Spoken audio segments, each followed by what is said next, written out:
আসসালামু ব্যারিস্টার হাসান। ওয়ালাইকুম আসসালাম। কি কি কারণে অ্যাসলাম সিক করা যায় এবং কিভাবে সহজেই একটি অ্যাসাইলাম সাকসেসফুল হতে পারে? প্রথমে আমাদেরকে জানতে হবে যে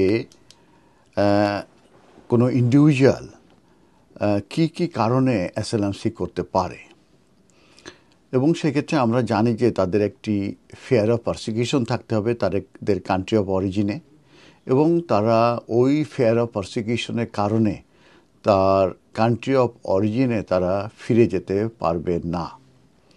এবং সেটার কারণ হচ্ছে তাদের যে well founded fair of persecution of harm যেটা আছে, সেটি মূলত একটি ফ্যাক্টর যে তারা তাদের কান্ট্রি অফ অরিজিনে ফিরে যেতে পারবে না। এবং সেই ফ্যাক্টরগুলোকে বলা হয়ে থাকে যে কনভেনশন রিজনস।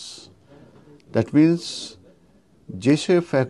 যে ফ্যাক্টরগুলোর কারণে তাদের যে লাইফ রিস্ক হবে এবং তাদের কান্ট্রি অফ অরিজিনে ফিরে যেতে পারবে না, এবং ওই যে কনভেনশন রিজনের কথা বলছি, সেই কনভেনশন রিজনের কারণেই মূলত তার এই well founded fair of persecution আছে এবং তার কান্ট্রি অফ অরিজিনে তার লাইফ রিস্ক হবে, তখনই কিন্তু সে অ্যাসাইলাম সিক করতে পারে এবং ইন্টারন্যাশনাল প্রোটেকশন চাইতে পারে। তো এই যে কনভেনশন রিজন যেটাকে বলা হয়, এটা 1951-এ মূলত এই কনভেনশন রিজন বলা হয় ফর্ম হয়ে থাকে, এবং এটি সেকেন্ড ওয়ার্ল্ড ওয়ারের পরে যে হাজার হাজার মানুষ, মিলিয়ন মিলিয়ন পিপুল যে ডিসপ্লেসড হয় এবং তাদেরকে যে বিভিন্ন দেশ থেকে তাদেরকে শেল্টার এবং তাদেরকে ডিসপ্লেস থেকে হেল্প করার জন্যেই এই 1951-এর এই ইউএন কনভেনশন মূলত তৈরি করা হয়।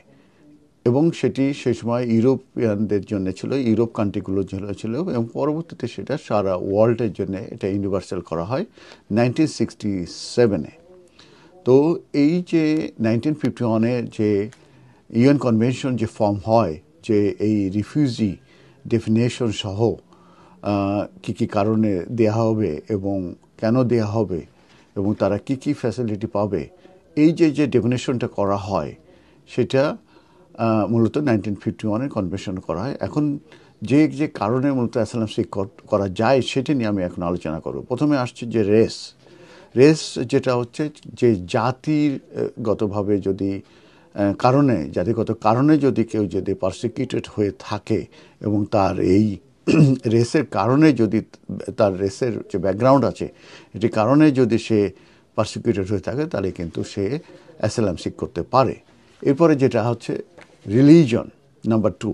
রিলিজন বলতে কেউ যদি রিলিজন বিলিভের কারণে কেউ যদি পারসিকিউটেড হয় এবং তার যে রিলিজন আছে সেটা সে প্র্যাকটিস করতে পারে না, তখনই কিন্তু এই রিলিজিয়াস গ্রাউন্ডে তারা কিন্তু অ্যাসাইলাম সিক করতে পারে।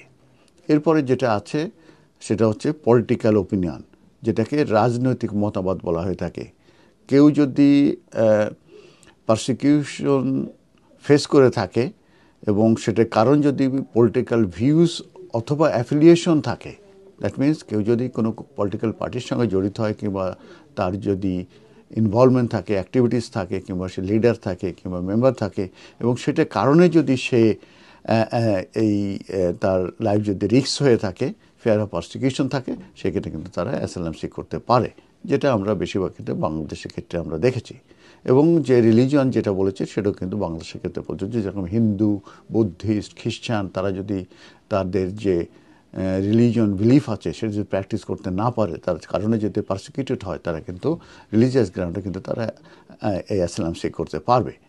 আর ফিফথ যেটা আসছে সেটা হচ্ছে যে membership with a particular social group, যেটাকে পিএসজি বলা হয়ে থাকে। বাংলায় যেটাকে বলা হয়ে থাকে কোনো নির্দিষ্ট সামাজিক গোষ্ঠীর সদস্য পদের কারণে যদি তারা যদি পারসিকিউটেড হয়ে থাকে, তাদের well founded fair of persecution থেকে থাকে এবং তাদের কান্ট্রি অফ অরিজিনে রিটার্ন হওয়া যদি রিস্ক হয়, সেক্ষেত্রে কিন্তু তারা অ্যাসাইলাম সিক করতে পারবে। এখন এই যে কোনো নির্দিষ্ট সামাজিক গোষ্ঠীর সদস্যপদ, যেটাকে ইংলিশে membership of a particular social group বলা হয়ে থাকে, সেটা এই পারসিকিউশনটা মূলত বেস হয়ে থাকে যে তাদের কোনো শেয়ার ক্যারেক্টারিস্টিক্স আছে অথবা কোনো ব্যাকগ্রাউন্ড আছে এবং যেটা চেঞ্জ করা সম্ভব নয়, এবং সেটার উদাহরণস্বরূপ বলা যায় gender, sexual orientation or membership in a particular family or tribe.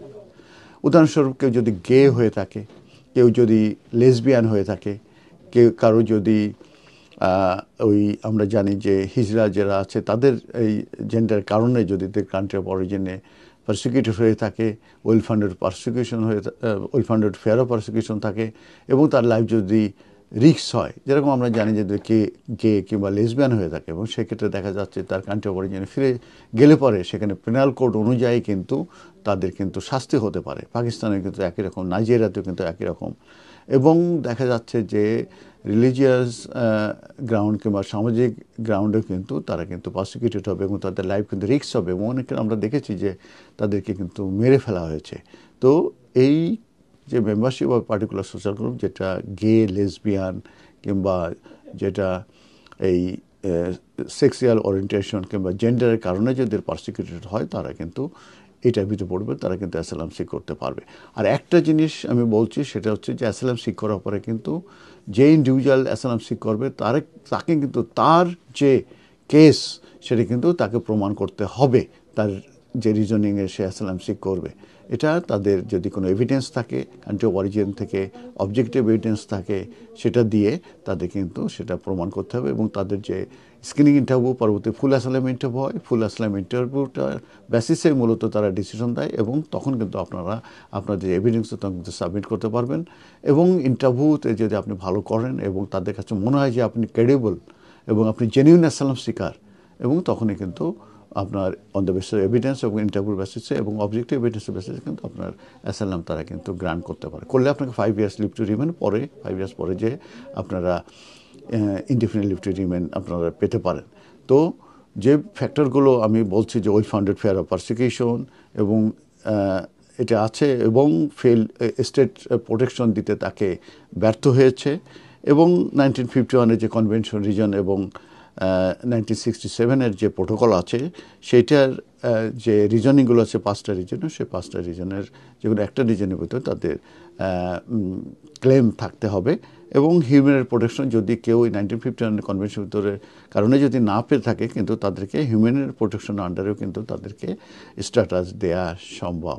এটি একটি কমপ্লেক্স ম্যাটার, আপনারা যে কোনো এক্সপার্ট লয়ারের কাছে যাবেন, এবং স্ক্রিনিং ইন্টারভিউ থেকেই কিন্তু এটা বেসিস, এবং সেখানে কিন্তু আপনি ভালো করতে হবে, এবং পরবর্তীতে কিন্তু আপনাকে ইন্টারভিউতে ভালো করতে হবে। আপনার বেসিস অফ ক্লেমের ফেভারে কিন্তু আপনাদের যে এভিডেন্স সেটা কিন্তু আপনাকে থাকতে হবে, এবং প্রপার গাইডেন্স কিন্তু আপনাদের লাগবে। এই কারণে যারা অ্যাসাইলামের ব্যাপারে এক্সপার্টাইজ আছে তাদের কাছে যে আপনার অ্যাডভাইস নিয়ে এবং তাদের দিয়ে আপনি ম্যাটারটা ডিল করালে, তাহলে কিন্তু আপনাদের অ্যাসাইলাম ক্লেম পাস সাকসেসফুল হতে পারে, এবং সেক্ষেত্রে আপনারা রিফিউজি স্ট্যাটাস পেতে পারেন।